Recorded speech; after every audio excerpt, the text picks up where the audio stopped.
네, 오늘 설교의 제목을 세례요한 넘어서기라고 정해봤습니다. 세례요한, 예수님의 길을 준비한 사람, 예수님께 세례를 베푼 사람, 그리고 광야에서 많은 유대인들에게 회개를 선포하고 하나님의 나라를 선포한 사람, 선지자 중에 선지자, 대선지자가 세례요한인데, 아니 그런 세례요한을 넘어서겠단 말인가?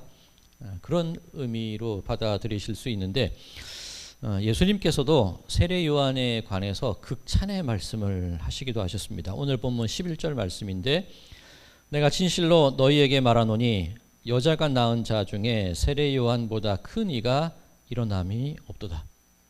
여성에게 태어나지 않은 사람이 없지 않습니까? 그렇다면 모든 인류 가운데 이 세례 요한이 가장 큰 사람이다. 그렇게 예수님께서 인정하신 거지요. 그런데 곧바로 반전의 얘기를 말씀하십니다. 11절 뒷부분, 그러나 천국에서는 극히 작은 자라도 그보다 크니라. 천국에서는, 하나님 나라에서는 극히 작은 자라도 세례 요한보다 크다고 분명히 말씀하셨는데, 자, 천국, 하나님의 나라, 같은 의미겠죠. 이곳에 계신 우리 성도님들, 내가 천국 백성, 하나님의 나라 백성임을 믿으십니까? 네, 그렇다면 우리는 세례 요한보다 크다는 그런 의미가 되지 않겠습니까? 아니야, 그런 거 아니야. 예수님께서 최후의 심판 이후에 시작될 그 영원한 나라, 그때에 대해서 말씀하신 거야. 뭐 그렇게 말씀하시는 분도 계시다면, 이곳에 계신 분 중에 그 하나님 나라 천국에 안 가고 싶으신 분 계십니까? 없으시겠죠. 그러면 결국에는 우리가 세례 요한보다 크게 될 것이다, 큰 사람이 될 것이다, 그런 결론을 이끌어낼 수도 있을 겁니다. 자, 그러면 오늘 이 설교의 제목에 대해서 먼저 설명을 드려야 되는데, 세례 요한 넘어서기라고 정했는데, 내가 어떤 자격이 되어서 그 요한을 넘어서겠다, 그런 의미라기보다는 하나님 나라의 백성이라면, 내가 하나님 나라의 백성으로 인정받고 그 천국에 합당한 사람이 되어진다면, 그때 분명 하나님께서 예수님이 약속하신 것처럼 지극히 작은 자라 할지라도 요한보다 클 거야. 하나님의 나라의 백성의 삶을 내가 살게 된다면 하나님께서 나로 하여금 그 요한보다 큰 사람으로 만드실 거야. 그런 기대, 그런 소망, 그런 약속을 의지하는 마음, 그렇게 우리 삶의 방향성을 한번 정해보고 그렇게 살아가는 시간이 되자, 그런 의미로 이 세례 요한 넘어서기라는 제목을 정했던 것입니다. 자, 그러면 오늘 본문 말씀을 통해서 세례 요한이 어떤 사람이었고 그 세례 요한을 넘어선다는 것은 어떤 의미가 있을까, 그것에 관한 이야기들을 함께 나누도록 하겠습니다. 자, 지금 세례 요한이 감옥에 갇혀 있습니다.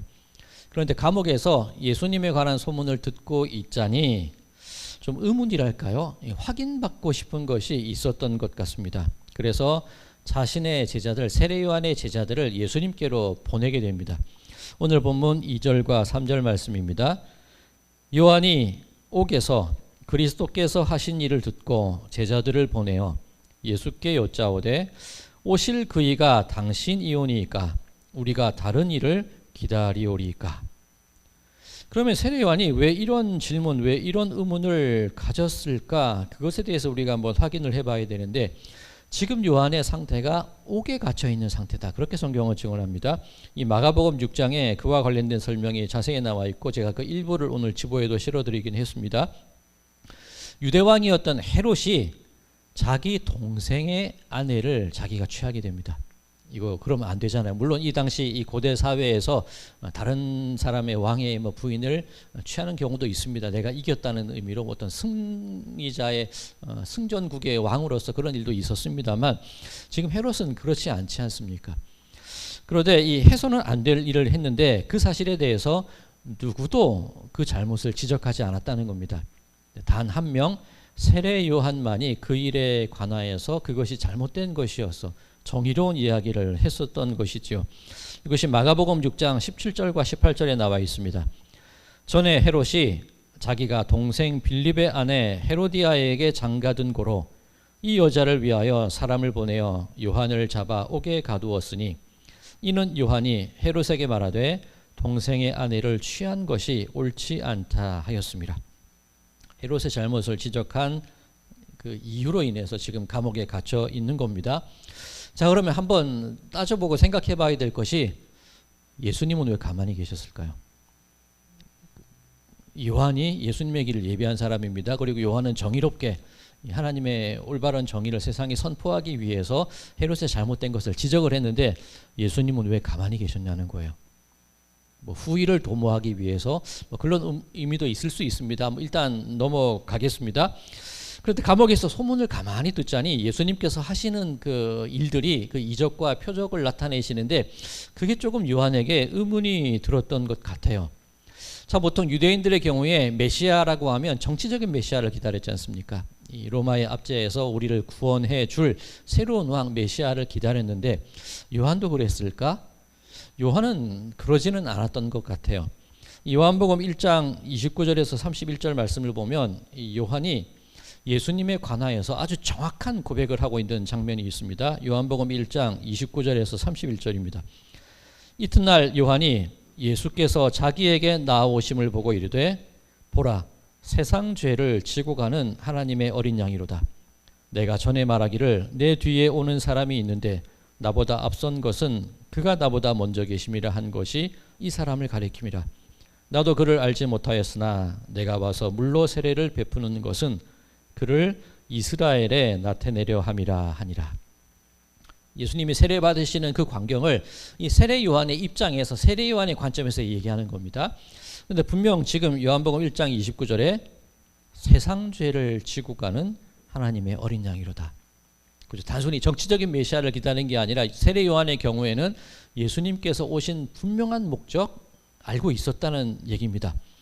그렇다면 지금 세례 요한의 마음 가운데에는 유대인들이 꿈꾸는 그런 정치적인 메시아 그걸 넘어서는 겁니다. 근데 감옥에 갇혀 있을 때 이상하다. 왜 저런 일만 하실까라고 의문을 가지셨는데 요한이 가졌던 의문이 무엇일까? 오늘 제가 주보에도 이사야 예언의 말씀을 이 35장과 61장 두 장만 제가 실어드렸는데 이사야 예언을 통해서 끊임없이 예수님이 오시게 될 때에 새로운 메시아 그분이 오시게 될 때에 일어날 일에 대해서 계속 예언을 하고 있습니다. 근데 이 35장과 61장 일부만 실어드렸는데 그 부분이 아주 잘 정리되어 있는 게 시편 146편입니다. 오늘 성서 일과에 해당되는 또 다른 본문이 시편 146편이기도 한데 이 시편 146편 6절에서 9절까지 제가 읽겠습니다. 여호와는 천지와 바다와 그 중에 만물을 지으시며 영원히 진실함을 지키시며 억눌린 사람들을 위해 정의로 심판하시며 줄인 자들에게 먹을 것을 주시는 이시로다. 여호와께서는 갇힌 자들에게 자유를 주시는도다. 여호와께서 맹인들의 눈을 여시며 여호와께서 비굴한 자들을 일으키시며 여호와께서 의인들을 사랑하시며 여호와께서 나그네들을 보호하시며 고아와 과부를 붙드시고 악인들의 길은 굽게 하시는도다. 자, 이사야의 예언이 아주 잘 정리되어 있죠. 자, 이사야 시편을 통해서 그분이 오시게 될 때 이런 일을 할 거야 쭉 설명이 되어 있습니다. 자, 그런데 이 요한은 이 모든 것을 알고 있었겠지요. 예수님의 앞길을 준비했으니까. 그런데 요한의 마음 가운데 들었던 의문이 무엇이냐면 이 요한이 예수님께 이렇게 질문을 했잖아요. 우리가 제자를 보내서 우리가 다른 분을 기다리겠습니까? 당신입니까? 그때 예수님께서 내가 이런 일을 했어. 요한에게 이 일을 그대로 얘기해 줘라고 대답하시는 부분이 있습니다. 오늘 본문 마태복음 11장 4절과 5절인데 제가 읽겠습니다. 예수께서 대답하여 이르시되 너희가 가서 듣고 보는 것을 요한에게 알리되 맹인이 보며 못 걷는 사람이 걸으며 나병 환자가 깨끗함을 받으며 못 듣는 자가 들으며 죽은 자가 살아나며 가난한 자에게 복음이 전파된다 하라. 자, 이사야 그리고 시편에 예언되었던 내용들을 예수님께서 직접 행하고 계시죠. 그런데 한번 비교해 보시기 바랍니다. 시편 146편 그 부분과 지금 예수님께서 내가 이런 일을 했어 라는 그 두 부분을 한번 비교해 보세요. 이게 시편 146편이 원문이라면 오늘 본문 이 마태복음 11장은 예수님이 어떻게 행하신 겁니다. 차이점이 보이지 않으십니까? 원래 예언에는 들어있는데 예수님이 아직 안 하신 일이 있다는 거예요. 네, 갇힌 자에게 자유를. 그럼 요한이 지금 어디에 있죠? 감옥에 갇혀 있죠. 그러면 요한이 갇혀 있는데 예수님이 감옥에 면회를 한 번도 안 가셨어요. 분명히 그 예수님 당신에게 세례를 준 사람이 세례 요한이고 예수님도 선지자 중에 가장 큰 자라고 인정하시는 분입니다. 그런데 그 정의롭게 헤롯의 잘못을 지적했는데 예수님은 그 잘못 지적 안 하셨습니다. 요한이 감옥에 갇혔는데 면회 안 가셨어요. 그리고 갇힌 자에게 자유를 선포하셔야 되는데 다른 일들은 다 하셨는데 갇힌 자에게 자유를 주지 않으세요. 갇혀있는 요한이 그대로 갇혀 있단 말입니다. 그러면 요한의 입장에서 왜 이러시지? 면회도 안 오고 나만 안 풀어주시네. 그런 삐진 마음을 가졌을까? 그런 의미는 결코 아닙니다. 이건 아주 주의해서 보셔야 되는데 세례 요한은 분명히 예수님께서 오실 그분이라는 마음을 가지고 지금껏 살아왔는데 지금 의문이 들잖아요. 그러니까 어떤 의미에서 의문이 들고 있느냐면 자, 지난 주일 우리가 마태복음 3장을 본문으로 가졌습니다. 광야에서 외치는 그 세례 요한의 모습이 있었습니다. 그때 요한이 세례를 베풀면서 바리새인과 그 사두개인들이 자기에게 다가오는 것을 보고 그들을 경계하며 했던 얘기가 있었거든요. 지난 주일 본문인 마태복음 3장 7절에서 9절 제가 읽겠습니다. 요한이 많은 바리새인들과 사두개인들이 세례 베푸는 대로 오는 것을 보고 이르되 독사의 자식들아 누가 너희를 가르쳐 임박한 진노를 피하라 하더냐. 그러므로 회개에 합당한 열매를 맺고 속으로 아브라함이 우리 조상이라고 생각하지 말라. 내가 너희에게 이르노니 하나님이 능히 이 돌들로도 아브라함의 자손이 되게 하시리라. 독사의 자식들아. 굉장히 심한 욕을 하면서 이 바리새인과 사두개인들을 책망했었죠. 자, 그러면 지금 세례 요한의 마음 가운데에는 무엇이 들어있냐면 하나님의 정의를 세우는 게 중요하다는 겁니다. 헤롯이 이런 잘못을 했고 이 바리새인과 사두개인들이 단지 유대인이라는 혈통만 가지고 그 모든 하나님의 길을 왜곡하고 있는데 정의롭지 않다는 거예요. 그래서 그들을 향하여서 정의를 선포하는 것, 이것이 세례 요한이 맡았던 일입니다. 물론 세례 요한도 알고 있습니다. 이 눈이 열리고 귀가 열리고 입이 열리고 저는 자의 다리가 고쳐지고 그것이 이 예언에 있었던 일이고 그 예언을 예수님께서 이루어 가신다는 거 알고 있습니다. 그런데 요한의 마음 가운데 부족한 게 있는 거예요. 왜 예수님은 그 정의로움을 행하시지 않느냐는 그 의문을 세례 요한이 마음에 품고 있었다는 거죠. 왜 안 하냐는 겁니다. 자, 이 정의라는 개념 오늘 우리 장로님 기도 가운데서도 공평과 정의, 이 정의와 공의라는 그 말씀을 하셨는데 우리도 보통 흔히 쓰는 말입니다. 하나님의 공평과 하나님의 정의와 하나님의 공의. 그런데 이 공의와 이 정의라는 단어가 약간 차이가 있어요. 이 정의라는 단어는 이 미슈파트라고 하고 공의라는 단어는 체데크라는 단어인데 좀 약간 미묘한 차이가 있습니다. 이 미슈파트라는 단어는 일종의 법적인 개념입니다. 그리고 이 체데크라는 단어는 관계 속에서 이루어지는 말입니다. 이 정의라는 말은 어떤 법률적으로 옳고 그름을 명확하게 나누는 게 정의고 공의라는 것은 어떤 이 하나님과의 관계 속에서 하나님이 만들어 가시는 그 정의로움이 공의라고 하는 겁니다. 설명하기 쉽지 않은데 예를 들어서 우리가 도로교통법을 지켜야 되지 않습니까? 신호등을 지켜야 됩니다. 빨간불이면 가면 안 되고 초록불이면 가도 됩니다. 그리고 그 차선을 지켜야 되죠. 정지선을 지켜야 됩니다.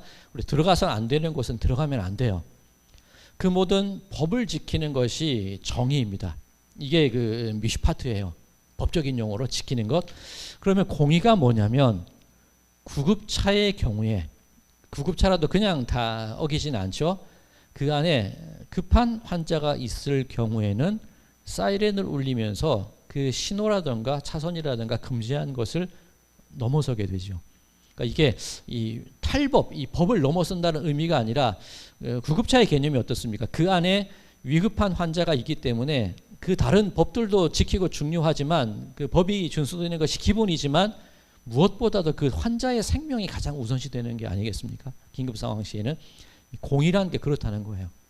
하나님의 가치와 하나님의 기준에 가장 중요한 것이 설정이 되었을 때 때로는 그 정의로움을 넘어서서 무언가 그 높낮이를 맞춰가는 그것을 이 공의라고 얘기를 하는 겁니다. 이 높은 자들은 낮추고 낮은 자들은 북돋아줘서 그 어떤 일정 하나님의 그 수준에 맞는 일정한 상황을 유지하게 만드는 그 모습이 바로 이 공의라고 할 수가 있습니다. 즉 하나님의 나라는 이 정의와 공의가 잘 조화된 곳이에요.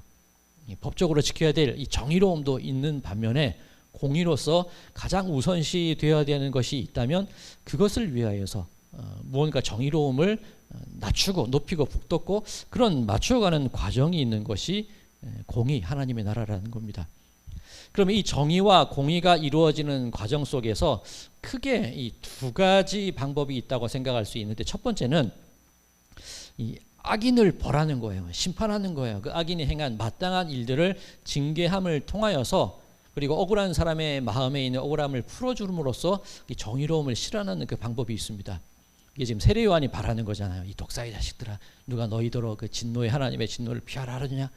합당한 벌을 받고 징계를 받아야 돼. 이게 이 정의로움의 마음이고 요한의 마음입니다. 그리고 이 일반적인 우리의 마음이기도 합니다. 저도 그렇습니다. 벌 받을 사람은 마땅히 받아야 돼. 그런 마음이 있습니다. 그런데 또 하나가 있는데, 그 뭐냐면 이 벌을 주고 징계하고, 물론 뭐 그런 모습도 있습니다만 우리의 개념과 우리의 마음으로는 이해하기도 쉽지 않고 인정하기도 쉽지 않은데, 그 악한 사람의 모난 것을 이렇게 쳐서 다듬고 억울한 사람의 마음을 북돋아줘서 이것이 서로 용납하고 받아들일 수 있는 상태로 만들어가는 그런 정의와 공의의 과정이 있다는 겁니다. 그 어떤 것인지 아시겠습니까? 첫 번째는 벌 주고 심판하고 억울함을 풀어줘서 마땅한 벌을 내줘서 이것을 정의를 지키는 방법. 또 한 가지 방법은, 물론 그런 과정도 있겠습니다만 최종적으로 목적하는 것은 그들의 어떤 억울함을 풀어주고 악한 이들을 멸하는 게 목적이 아니라 최종적으로 하나님께서 원하시는 어떤 일정한 상태에 이르게 하는 그 어떤 이게 설명하기 쉽지 않아요. 평균값이라고 그냥 해놓을게요. 그냥 그것을 맞춰가는 상태로 이루어가는 방법도 있다는 겁니다. 이 부분은 뭐 이해하기도 쉽지 않고 말씀드리기도 어렵기 때문에 이건 오래간만에 사용합니다. 개떡같이 말씀드려도 찰떡같이 알아들으셔야 되는 거예요. 자, 이 부분에 관한 것을 이사야 11장에서 어떻게 표현하고 있느냐? 이사야 11장 6절에서 9절까지 말씀입니다. 그때에 이리가 어린 양과 함께 살며 표범이 어린 염소와 함께 누우며 송아지와 어린 사자와 살진 짐승이 함께 있어 어린아이에게 끌리며 암소와 곰이 함께 먹으며 그것들의 새끼가 함께 엎드리며 사자가 소처럼 풀을 먹을 것이며 젖 먹는 아이가 독사의 구멍에서 장난하며 젖된 어린아이가 독사의 굴에 손을 넣을 것이라. 내 거룩한 산 모든 곳에서 해됨도 없고 상함도 없을 것이니 이는 물이 바다를 덮음같이 여호와를 아는 지식이 세상에 충만할 것임이라. 자, 여기에 보면 사자와 표범과 이리들은 혼내주고 멸해서 그 나라에 못 들어오는 게 아니죠. 어린 양과 뭐 송아지와 염소와 젖먹이 아이들이 있는 그곳에 여전히 사자와 표범과 이리가 있어요. 그런데 저들이 상함도 해함도 없이 같이 있는 상태를 이 이사야 선지자가 예언을 하고 있다는 거죠. 우리 생각으로는 사자와 표범과 이리를 격리시키고 그 악한 사람들을 격리시키고 벌 주고 영원한 형벌을 주게 하고 우리 괜찮은 연약한 억울한 사람들만 이 영원한 생명 천국에 들어가는 삶을 우리는 꿈꾸는데, 원래 예언의 이사야의 하나님의 이상과 예수님의 바라는 그 궁극적인 그 세계가 뭐냐면 제외시키는 게 아니라 그들도 해함과 상함 없는 상태로 함께 살아가고 있는, 그것이 진정한 하나님의 나라, 하나님의 공의와 정의가 실현된 나라라는 겁니다.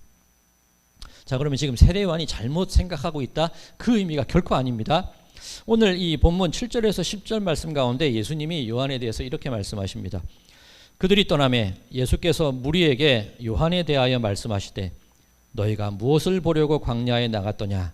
바람에 흔들리는 갈대냐? 그러면 너희가 무엇을 보려고 나갔더냐? 부드러운 옷 입은 사람이냐? 부드러운 옷 입은 사람들은 왕국에 있느니라. 그러면 너희가 어찌하여 나갔더냐? 선지자를 보기 위함이었더냐? 옳다. 내가 너희에게 이르노니 선지자보다 더 나은 자니라. 기록된 바 보라, 내가 내 사자를 내 앞에 보내노니 그가 네 길을 내 앞에 준비하리라 하신 것이 이 사람에 대한 말씀이니라. 예수님이 요한에 대해서, 세례 요한에 대해서 인정하시는 겁니다. 우리 지난주 말씀 잠깐 떠올려 보면 광야에서 사람들이 모여들었잖아요. 더 이상 성전에 대해서, 제사장들에 대해서, 기존 종교 제도에 대해서 위로와 소망을 누리지 못했으니까 광야로 나와서 세례 요한 앞에서 죄를 자복하지 않았습니까? 그러면 그 광야가 교회고 세례 요한이 제사장이 되는 겁니다. 이 왜 광야에 나갔는지 물어보는 거예요. 너희가 바람에 흔들리는 갈대 보려고 나간 거 아니잖아.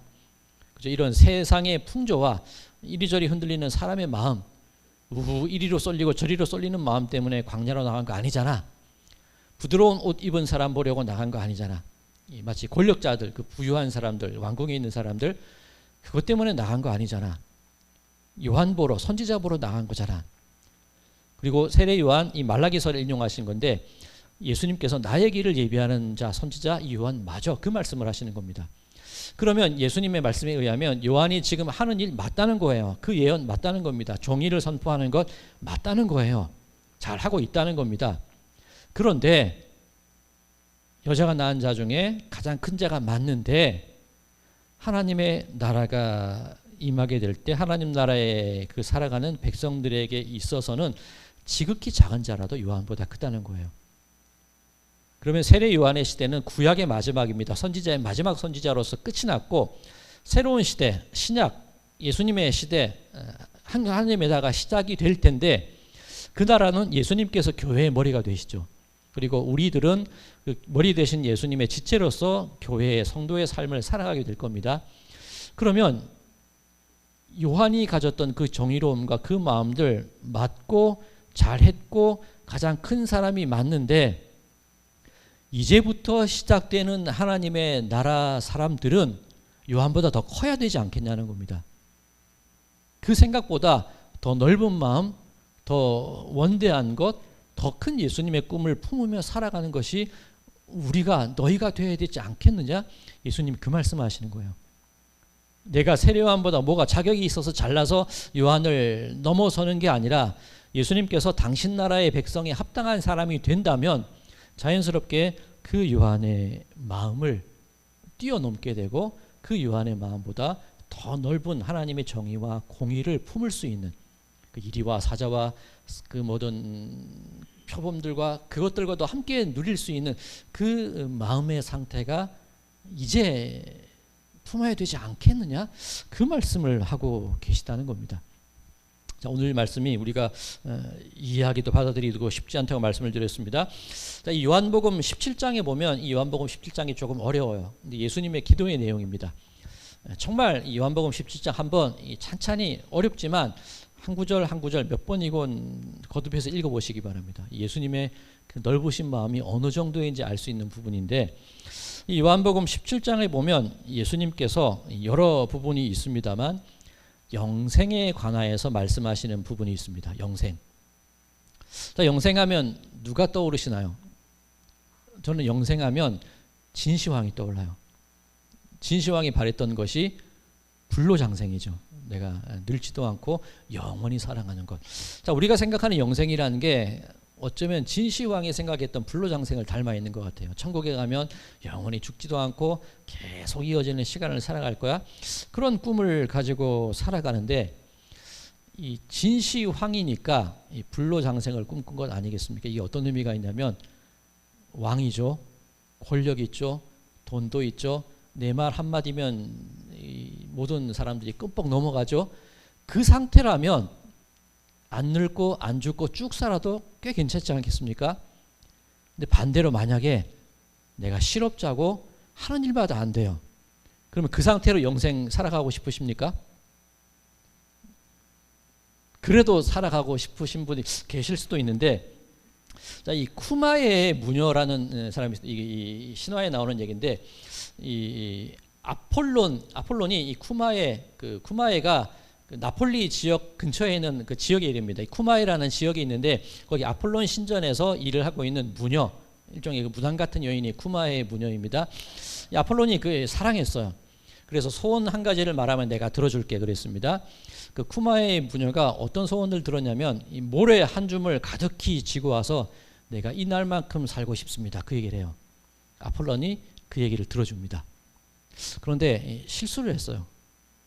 내가 이 젊음을 유지한 채 살고 싶습니다. 그 말을 안 붙인 거예요. 그러니까 아폴론이 영원히 살게 해주긴 했는데 살아가면 살아갈수록 어떻게 되냐면 늙어요. 나이가 들어요. 그러니 이 모래 얼마나 많겠습니까? 이 몇백 년, 몇천 년을 살아가야 되는데 계속해서 나이가 들고 쪼그라드니까 점점 사람이 줄어들게 되는 거예요. 이 T.S. 엘리엇의 이 황무지라는 시가 있는데 그 황무지 시에서 이 쿠마의 무녀라는 그 얘기가 들어가요. 제일 첫 부분에 보면 아이들이 새 장 속에 쿠마의 무녀가 들어있어요. 워낙 이제 나이가 들면서 줄어들어서 이 새 장 안에 갇히게 된 겁니다. 그 어린아이들이 조롱해요. 이 무녀야 내가 뭐 해주기 원하니? 이 무녀가 답하는 게 뭐냐면 나 이제 죽고 싶어. 그 얘기를 해요. 그럼 영생이라는 것이 단순히 그냥 영원히만 죽지 않고만 사는 게 영생이라면 진시황이라면 꽤 괜찮은 삶이겠지만 일반적인 우리라면 나의 늙어감과 연약함과 이 보잘것없음이 계속 이어진다면 그건 영생이 아니라 끔찍한 날일 겁니다. 그런데 예수님께서 그 영생이 무엇인지 설명을 하시는데 요한복음 17장 2절과 3절입니다. 아버지께서 아들에게 주신 모든 사람에게 영생을 주게 하시려고 만민을 다스리는 권세를 아들에게 주셨음이로소이다. 영생은 곧 유일하신 참 하나님과 그가 보내신 자 예수 그리스도를 아는 것이니이다. 하나님이 예수님을 왜 이 땅에 보내셨냐면 모든 사람에게 단 한 명의 예외도 없이 모든 사람에게 영생을 주기 위해서 예수님께서 오셨는데 그 영생이 단순히 생명이 길게 이어지는 상태가 아니라 하나님을 알고 예수님을 아는 상황 속에서 살아가는 바로 그 삶이 영생이라는 겁니다. 그럼 지금 이곳에 계신 우리 성도님들 하나님께서 나의 창조주가 되시고 예수님께서 나의 구원자가 되신다는 걸 믿으십니까? 그럼 그 순간이 우리들의 마음 가운데 영생이 시작되는 순간이라는 거예요. 그럼 그 기준에 있어서 권력자였느냐, 과거에 죄인이었느냐, 억울한 사람이었느냐, 이게 중요한 게 아니겠죠. 그 마음 가운데 하나님과 예수님에 관한 믿음이 있느냐 없느냐가 가장 중요한 기준 아니겠습니까?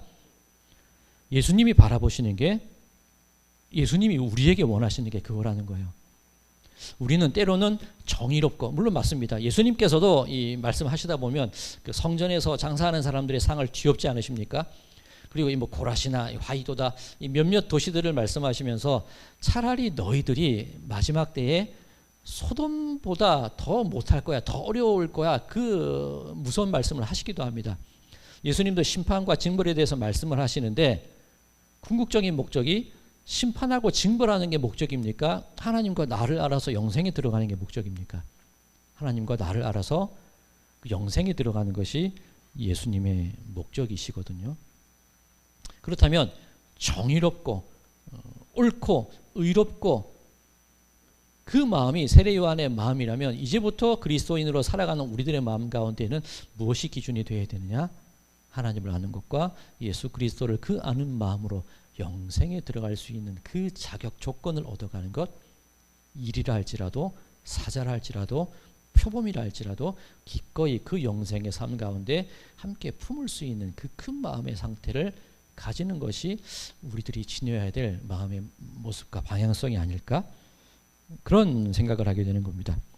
자, 지금 읽은 요한복음 17장 가운데 12절에서 예수님이 이렇게 말씀하십니다. 내가 그들과 함께 있을 때에 내게 주신 아버지의 이름으로 그들을 보존하고 지키었나이다. 그 중에 하나도 멸망하지 않고 다만 멸망의 자식뿐이 오니 이는 성경을 응하게 함이니이다. 물론 예수님께서도 정의, 공의 말씀하시고 심판 말씀하시는데 굳이 그래도 삐져나가는 사람들이 있다는 거예요.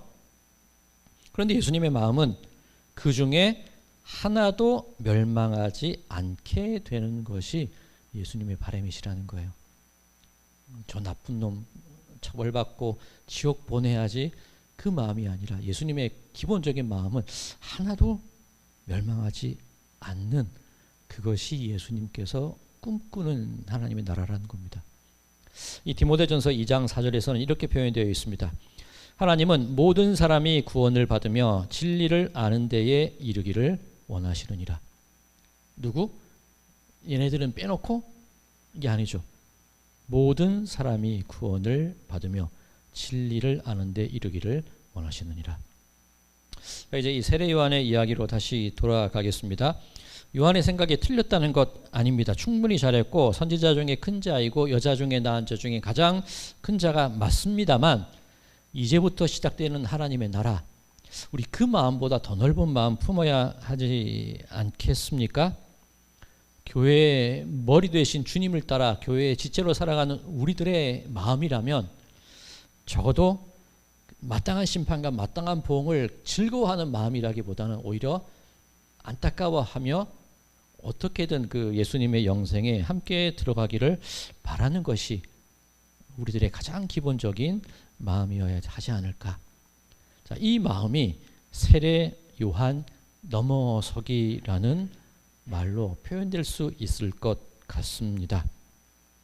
자, 바라기는 우리 성도님들, 내가 잘해서 뛰어넘고, 아니죠, 우리도 뭐 죄인이잖아요. 우리도 따지자면 처벌받고 징벌받고 쫓겨내야 될 사람들이잖아요. 그런데 이 자리에 와 있잖아요.